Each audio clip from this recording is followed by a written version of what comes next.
تخيل معايا بتصحى من النوم بتمسك التليفون تلقائي، سحب، تحديث، فيديو، صفحة، ودخلت في سلسلة مش بتخلص، وبعدها نفس الجملة دي آخر مرة، وعمرها ما بتكون آخر مرة. ليه؟ رغم انك عارف التأثير بتاعها على تركيزك، على مذاكرتك، على علاقاتك، ثقتك بنفسك، وحتى مزاجك. فليه مخك بيشدك تاني؟ النهاردة احنا هنعرف ليه دماغك بتكرر السلوك ده رغما عنك انت. ليه انت مش بتوقف إباحية، وازاي نفس الدماغ دي ممكن تتعامل معاه في يوم من الأيام وتوقفه تماما. انا دكتور منعم، طبيب بشري، وانت بتسمع بودكاست عقلية، البودكاست اللي هدفه الاستثمار في عقليتك في كل جوانب الحياة.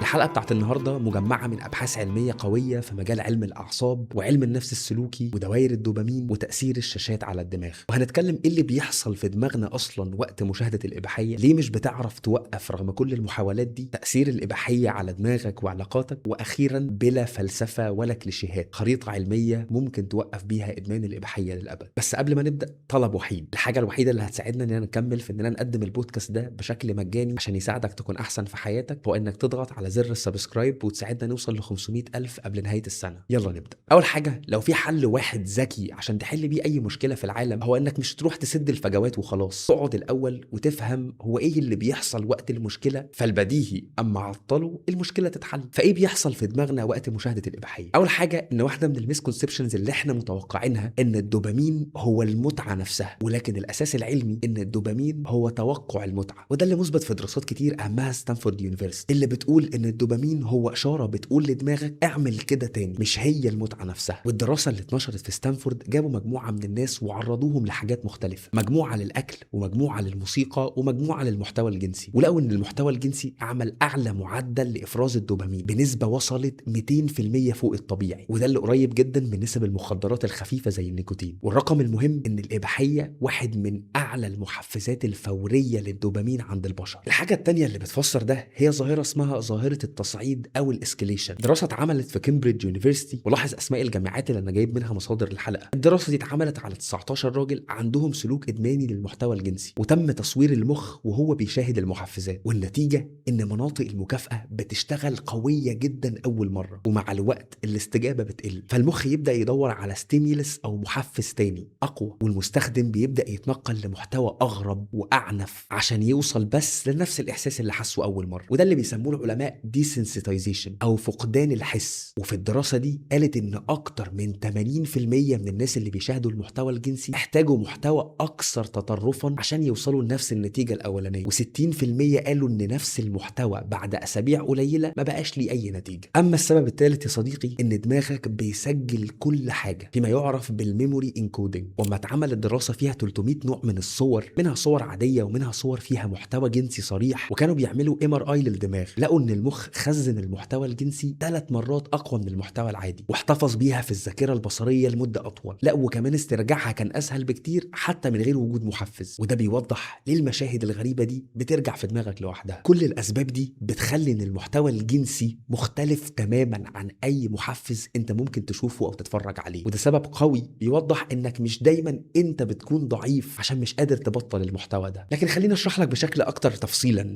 ليه أنت مش بتعرف توقف رغم كل المحاولات دي. أول تفسير علمي يا صديقي تفسير اسمه ديجيتال لولينس أو الوحدة الرقمية. في واحدة من الدراسات المشهورة تابعوا 500 شخص بيستخدم محتوى إباحي، لقوا إن 70% بيستخدموه وقت الملل، 63% وقت الضغط، و57% وقت الوحدة. يعني الإباحية مش دايما شهوة بس هي أكبر بوابة للهروب. تاني سبب يا صديقي ظاهرة اسمها الملل الجديد أو بوردم انتوليرنس. وأشهر حاجة بتوضح قصة الملل إن الاتنشن سبان أو فترة الانتباه عندنا قلت من 12 ثانية سنة 2000 ل 8 ثواني بس سنة 2020، وده أقل من السمكة الذهبية اللي هي 9 ثواني. وفي ال20 سنة دول فترة انتباهنا قلت قد اللي قلته في القرن اللي فات كامل. ومعنى ده اللي اتكلمنا فيه أكتر من مرة، إن عقلك اتعود على التحفيز السريع، والإباحية بتقدم أسرع وأقوى تحفيز ممكن. التفسير الثالث والمهم إن الإباحية في أساسها عادة قبل ما تكون إدمان، والعادة 3 حاجات: إشارة ثم سلوك ثم مكافأة. وده اللي بيفسر ليه القعدة لوحدك وإنت ماسك التليفون وملان بيؤدي لسلوك تلقائي، وهو انك تروح للمحتوى الجنسي حتى لو ما كانش عندك اي تريجر او حافز، بمعنى حتى لو ما كانش فيه شهوة وقتها، لكن في الاساس هي عادة عصبية. التفسير الرابع والغريب في وجهة نظري هو تفسير ظاهرة اسمها ذا شيم لوب، ان الذنب بيسوق الادمان اكتر مش بيقلله، لان الاحساس بالذنب اللي بيكون مصاحب لمشاهدة المحتوى الجنسي بيجي معاه ضغط نفسي وكره للذات وتوتر ورغبة زيادة في الهروب، فترجع تلقائيا لنفس الشيء اللي انت هربت منه، وده اللي بيسموه دايرة الذنب. كأن السبب يا صديقي اللي انت هربت منه هو الملجأ والمفر اللي انت هتروح له عشان تنسى احساسك بالذنب ده. والسؤال المهم اللي لازم نبقى واقفين عنده قبل ما نروح لقصة العلاج، ما مدى سوء تأثير الإباحية عليك وعلى حياتك، وازاي ممكن تشوه صورة العلاقات حواليك؟ أول تأثير بيظهر للإباحية بيكون على التركيز والدراسة. الناس اللي بتتفرج على بورن كتير لقوا في الأبحاث العلمية على عدد كبير إن تركيزهم بينخفض 20 ل 30% عن المعدل الطبيعي، والذاكرة قصيرة المدى الشورت تيرم ميموري بتكون أضعف مع الوقت من قبل كده. بس اللي واضح إن قدرتهم على التحكم في نفسهم بتقل جدا مقارنة بالوضع الطبيعي. لكن النقطة الأخيرة يا صديقي بتوضح قد إيه إحساسك بالذنب وإنك فاشل ومش هتوصل لحاجة، إصراعك النفسي الدايم إنك مش قادر تتغلب على إحساسك بالسوء لإحساسك الدائم بالفشل والدونية في الصراع اللي بينك وبين نفسك، إنك مش قادر تسيطر على نفسك وما تتفرجش على محتوى جنسي. التأثير الثاني هو تأثير على العلاقات. في دراسة اتعملت في جامعة مونتريال على أكتر من 20,000 شخص لقوا الإباحية بتتسبب في توقعات غير واقعية. فمشكلتك مع الإباحية مش إنك سنجل وهتتحل بوجود بارتنر بعد كده، بل بالعكس إدمانك على الإباحية هيكون أول سبب ممكن يدمر علاقتك بعد كده، بسبب التوقعات الغير منطقية اللي هتحطها على البارتنر بتاعك. ده كمان بتؤدي لفقدان الرغبة الطبيعية، وبتصعب عليك إنك تبني علاقة عاطفية حقيقية في المستقبل. بتقلل تواصلك مع الناس وبتخليك مايل أكتر للوحدة، غير إنها بتأثر فعلا على ثقتك في نفسك، وده بينعكس في أي تعامل لو بسيط مع الدوائر اللي حواليك. المشكلة رقم 3 وهي على دماغك أنت. في دراسة مصورة للدماغ اتعملت على أكتر من 64 شخص لقوا انخفاض في حجم المادة الرمادية الخاصة بمنطقة المكافأة، لقوا كمان تقليل حساسية مستقبلات الدوبامين، فبتأثر على انبساطك العام في أي نشاط ترفيهي تاني أو حتى خارج الأنشطة الترفيهية، وأنت بتحاول تدور على دوبامين حقيقي توصل له من خلال أهداف أو حاجات بتسعى ليها. فالإباحية مدمر رئيسي لدوائر المكافأة جوه دماغك. ومن النقطة دي أنا شفت التأثيرات السلبية وأنا مش عارف أبطلها لوحدي. فإيه الحل؟ بودكاست عقلية مش منحاز لرأي من الآراء، وبنحاول على قد ما نقدر في الحلقات الفردية إننا نكون مع العلم. فالفارق في الدقايق اللي جاية إن الخريطة اللي هقولها لك عشان تتخلص من إدمان الإباحية هي مثبتة علميا بدون أي انحيازات، أخذا في الاعتبار إن ممكن يكون الدافع الرئيسي إنك تبطل إباحية هو جانب ديني، وإنك تحاول ما تعصيش ربنا، سواء من التأثيرات السلبية لده على حياتك في المستقبل أما يكون عندك زوج أو زوجة، أو لارتباطها إن مفيش غض بصر مع كم الذنوب اللي موجود ده. لكن كل الخريطة اللي جاية في الدقايق الجاية هي خريطة علمية تماما. وأول ركن في الخريطة العلمية عشان توقف إدمان الإباحية هو إعادة